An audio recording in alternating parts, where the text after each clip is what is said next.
everyone. On behalf of the Foundation, I'm very pleased to welcome you today to our 5th broadcast in a new series called Planning for the Unpredictable. The LA fires were a wake-up call for many of us. We realized that wildfires could in fact come to Laguna Woods, and we needed to be prepared for such an emergency.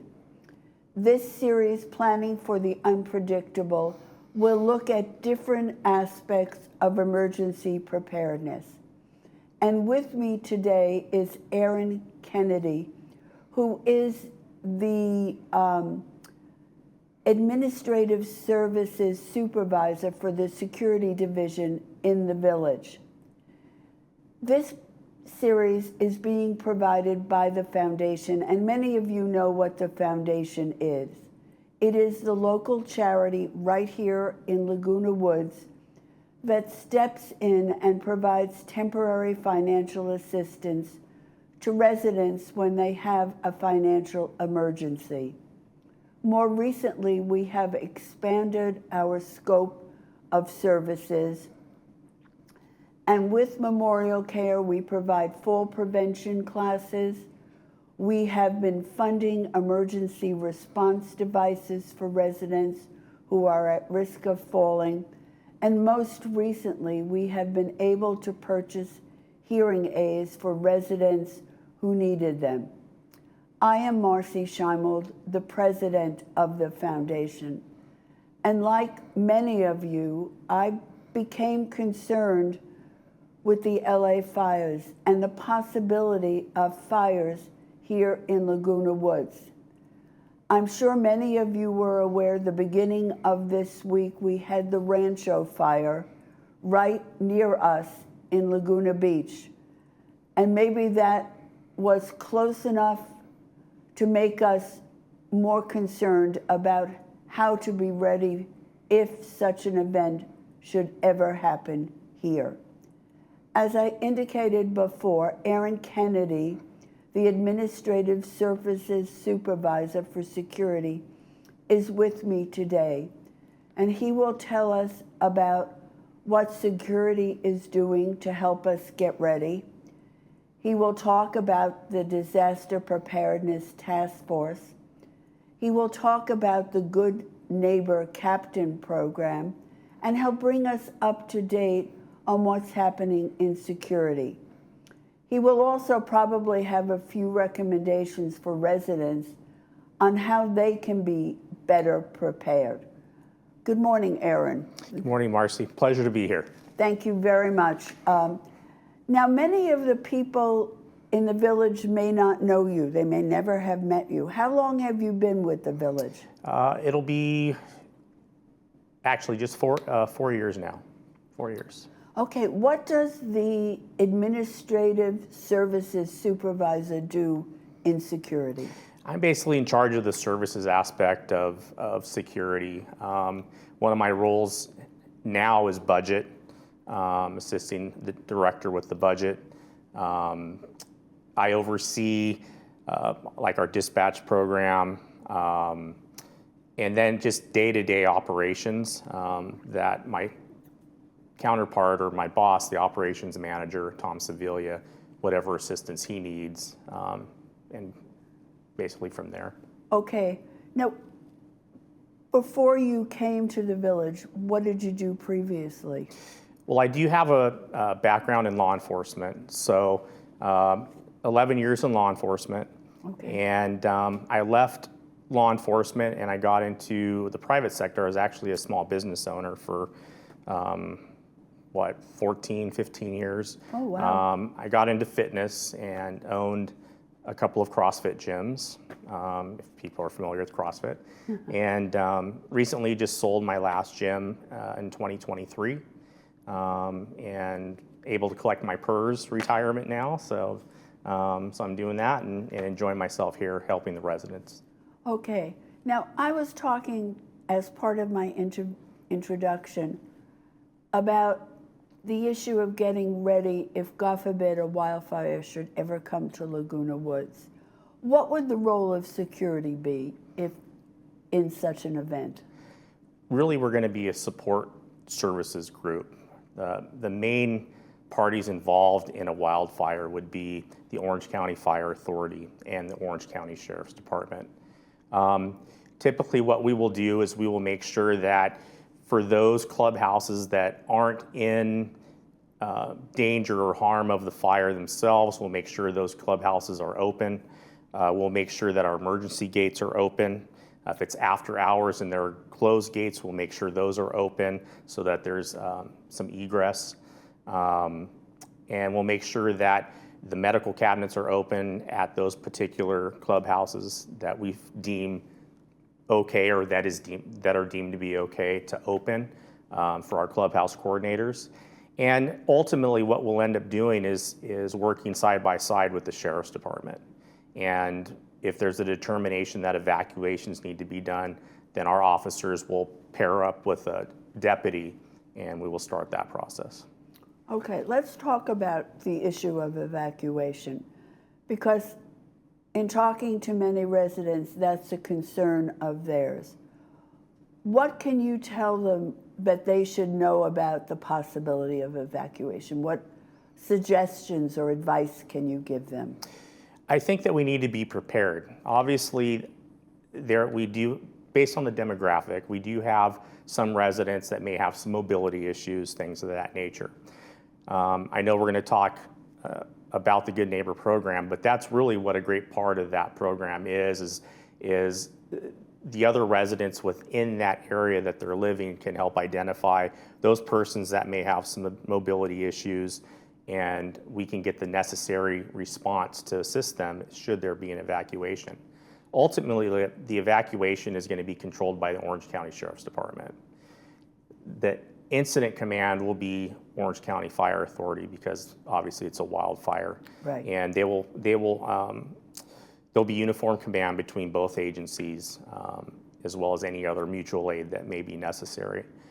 The great thing about the Sheriff's Department as a contract for a contract city is that you have resources from all over the county. Yes. And I know they have a large contingency from the jails themselves that can deploy and start assisting in evacuations and things like that.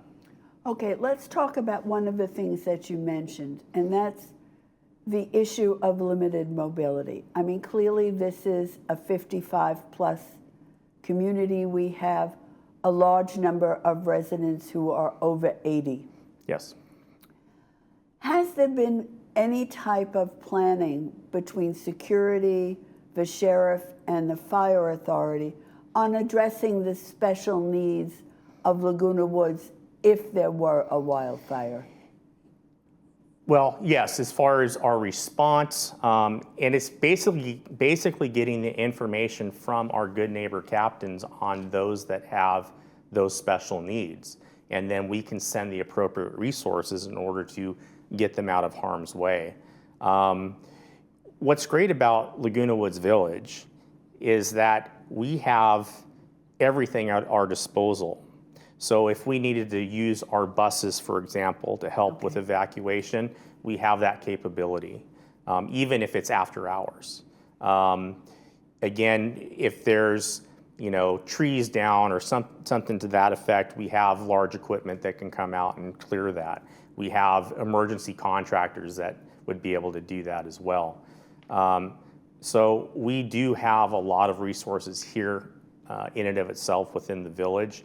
And in speaking with Captain Ackerman, who I know you'd spoke with before, yes, they're well aware of what the resources are, and we will work in conjunction with each other in order to get those resources out. I know that Captain Ackerman, when we talked initially, you told me he does these tabletop exercises. Correct. Has he done one yet for Laguna Woods? We have not yet, but what I will say is that maybe about a month ago now, we were invited by Captain Ackerman and his administrative sergeant, Sergeant Wilder, to attend a tabletop exercise as observers. So I went along with our operations manager, Tom Sevilla, and then of course our director, Eric Nunez. And it was a great experience. The tabletop exercise was with regards to a fire involving the areas of the cities of Laguna, Niguel, Aliso Viejo, and Laguna Beach. Okay. And so we went to Laguna Niguel Civic Center, and that's where it was being held. And we got to see how the Sheriff's Department and the Fire Authority, you know, even though it's a tabletop exercise, which for basically it's like chalk talk, right? Okay. So they're given a scenario, they talk through the scenario, and then they're given different, you know, things may change within that scenario, so then they talk those things out as well. Fire by its very nature is a fluid situation. Absolutely, yeah.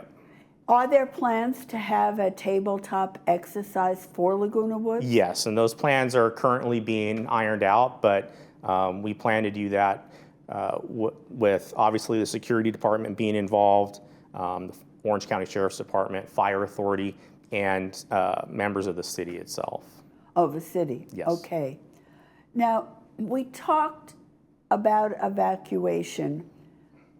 How would somebody learn? I mean, I understand that the Sheriff's Department would be responsible, but how would I know that they're going to be knocking on my door?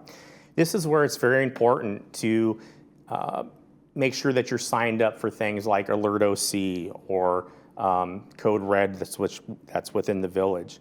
The other thing that will happen is there'll be PA broadcasts. The Sheriff's Department is fortunate to have an aero bureau, so their helicopter, I'm sure, would be up and making announcements, as well as PA announcements by the deputies on the ground themselves. And then what was really interesting to find out in one of our meetings with the Sheriff's Department was they have an app that basically shows every single residence in a particular area. And so they can mark like the status of that residence, if that person's been evacuated, if the residence was vacant. And so they're able, it's color coordinated, so they're able to do that. Can they code it for people who might need special assistance? That I don't know, because it seems like it's more of a reactive app as Okay. opposed to one that's preparing you for the event itself. But that's something I'm sure I could look into and find out. Because the other side of that issue is not just the mobility problems in the village. We have many residents who have given up driving and no longer own a car. Correct. How would that be handled? Again, with the use of our buses that we have available here, we would take those out. Even if it's security personnel that has to drive them, we're going to do that. Get those to the areas that we need to in order to help evacuate these residents. Before this interview, I interviewed the emergency coordinator for Saddleback Hospital, Dejin Cole, and she talked about how the hospital conducts mass casualty drills. Has there ever been a thought about having a live drill here in the village? To my knowledge, no. But that doesn't mean we can't do that. I mean, that's something that sounds like it'd be a good thing to do in coordination with Saddleback themselves. But again, when it comes down to control, and it's really going to be the city, the Sheriff's Department, and the Fire Authority. Our role within the village is purely support, and then making sure those things that we're capable of doing, like making sure there's egress with the gates, opening the clubhouses that are not in harm's way and things like that, that's what we'll be doing. But the ultimate command and control is going to be handled by the city, the Sheriff's Department, and the Fire Authority. Well, the city itself has limited resources. They do. But they do contract with OC Fire Correct. and with the sheriff. Correct. Are any one of those entities preparing an emergency plan for the village? Well, I know that the city, I'm not sure what process they're in, if it's been completed or if they're still in the process of finishing it. But I know that they use Jacob Green and Associates in order to prepare their emergency operations plan. And our director knows Jacob Green and Associates, And once he learned that they were the ones preparing the emergency operations plan for the city itself, he thought it'd be great to do a gap analysis from our plan and their plan, Right. since Jacob Green, is familiar with both, or would be familiar with both at that point, and really see what it is that's going to help us be more efficient in our response. And that's been completed. The next budgetary item is now having that emergency operations plan completed, or what we're calling emergency operations center activation. And that's currently in the works to be done. But I don't want the residents to think like, oh, we don't have an emergency operations plan, because the de facto plan is what's currently written. Okay. And that plan is available to take a look at. It's on the village website under security services. And if you scroll down under documents, you'll see that the emergency operations plan is there if someone wanted to take a look at it. Okay, related to that, we also have a disaster preparedness task force Yes, in the ma'am. village. Yeah. What is that? Well, it's a group of volunteers, really, and I think that's where you get your best help is from volunteers, especially those that are intimately familiar with the village, having been residents here for several years. And basically what it consists of now is we have what's called a Good Neighbor Captain program. Yes. And it's similar to that of block captains and building captains. But what we're trying to do is just streamline it to where we have a good neighbor captain, because their function is the same regardless, right? Okay. The whole idea is to be able to educate their neighbors around them, help them prepare, provide them with the materials regarding disaster preparedness. We do have handouts and information with regards to go bags and things of that nature. So they have all that information available to them through their Good Neighbor Captain. All right, but the task force itself, what issues does that consider?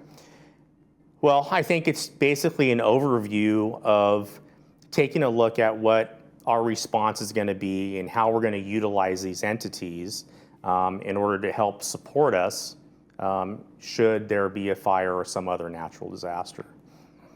Okay, are there any special issues that they're considering other than the Good Neighbor Well, program? we do have clubhouse coordinators. So the way it works is should I don't want to utilize a fire, because a fire is so fluid, and with regards to the fire, you're going to be looking more at evacuation. Okay. Right? But if you're looking at, let's say, an earthquake occurred, now we'll have the opportunity to have people provide updates to our clubhouse coordinators, who in turn provide the updates with our amateur radio club, and they provide that information to the Emergency Operations Center. And so we're constantly communicating. With regards to teaming up with the sheriff's deputies, that again allows for better communication, because our security personnel will be with them. We'll be able to utilize our radios in order to transmit and updates, as well as obviously the sheriff's department will be able to update. Okay, let's go back to your Good Neighbor program. I moved here 14 years ago, and I remember my neighbors across the street knocking on my door. They had an inventory form that they wanted me to fill out, like contacts, any special needs, did I have pets, that kind of thing. But it disappeared. Is that because of the pandemic? I can't really answer that, because that was before my time here. But I know that there was kind of a lull in where we are from, I believe it was Tim Moy, who was director. Yes. And then to where we are now with Director Nunez. And I think what we're trying to do is just make sure that everything is fine-tuned and efficient. Because at the end of the day, we're here to help as best as we can, but we're not a police department, right? True. We're not first responders. We're a property management company. No, But with that property management company, though, you have employees that are willing to do whatever we need to do in order to help our residents. But I think the biggest role for the Good Neighbor is certainly to identify people who are more at risk or who need more help. Yes, absolutely. Absolutely. And that's a vital role. That is a vital role. What actually would be required of somebody if they wanted to be a good neighbor captain? It's very simple. We're taking volunteers all the time. We currently have 161 good neighbor captains. And you can come into the security department and fill out a form. You may find the form under security services on the website. It's down under the documents. And you can mail that in if you don't feel like coming in. But either way is fine. Coming in to see us or mailing in the form, and then you'll be put on an email list and we'll give you updates as far as our trainings or meetings, things of that nature. So you do have training, so you would help people feel more comfortable. We're in the process of developing that, correct, yes. Okay, and so really the important thing is to contact security. Absolutely, yeah. All right, and so if nothing else, you're making a pitch for people if they're interested? Yes, absolutely. Come on in, or like I said, you can mail in the forms, whatever's easiest for the resident themselves. But just get us that information so we can get you on the list and I give think you that's updates. the vital link here in the village. Certainly as you coordinate with the sheriff and with OC Fire, because those people will best know Absolutely. the residents. Yep. Okay, now we talked in general about emergency preparedness. If you were going to give advice to residents on how they could personally be better prepared for such an emergency, what would that advice be? Honestly, it's just that. It's being prepared. It's having that go bag ready to go, making sure it's updated with food that's not expired, making sure you have your medication, things of that nature. Because unfortunately, and I may be guilty of this as well, we sometimes have the mentality of, it's not going to happen to me. And then it's too late to prepare. So I would suggest that if you have some mobility issues, make sure that you're talking to your neighbors in the area so that they're aware. And I'd make sure those go bags are ready to go. Right, and Captain Ackerman gave a good piece of advice. Have a handwritten list of your contacts. So if your cell phone goes dead, you have those contacts. Yes. He also suggested talking to your family. Yes. So they know what your plan is and how you're going to handle this situation. But this isn't the only thing that security does. No, ma'am. Very quickly, what are some of the other responsibilities? Well, I mean, I could say like we serve and protect the residents here. I am very proud that we are continually trying to find ways to assist with professional development with our staff. And I will say that over half of our patrol staff now has been certified through the state Peace Officer Standards and Training 832 course, which is an arrest control, and it goes over laws of arrest and a lot of different things on the law enforcement side. Now, we're not law enforcement officers, but it's good for them to know what, right, because we work so closely with the Sheriff's Department. Well, there's a first line of contact. Exactly. If there's a problem in the village, I think people reflexively contact security. They do, yes. Right? That's the thing. We get everything. Even if it should be a 911 call, we're getting the call first. And we'll obviously make contact with the necessary agency to respond. And you're also now part of the real-time operations center with the county. Yes, and that's, I think it's such a great thing. And I always found it funny because, like I said, I was in law enforcement, but back then in the 90s and early 2000s, you had to hunt, and it was really hunches and things like that to find criminals. But I'll see on social media, we'll take Irvine PD as an example, they have a real-time operations center, and a theft occurs, they're able to find that vehicle and track it, and like within the hour, they're pulling that vehicle over and arresting those people who committed that theft. And the same is true for the Sheriff's Department. And so what we have done is we have Hooked into We've that? hooked into their real-time operations center with our security cameras. Currently, we have 164 cameras online with them. And then once we have a budgeted item to get another device to put the rest of our cameras, which is like 71 cameras. Okay. We're almost at the end of our discussion, and I really appreciate the time that you gave us this morning and your expertise. If you were going to leave our audience with one thing that you want them to remember, what would that be, Aaron? Preparation. Preparation. All right, go bags and make sure you're hooked up to the alert system? Yes, absolutely. Okay, thank you very, very much. Thank you. I really appreciate your time. Thank you, Marcy. It was a pleasure to be here.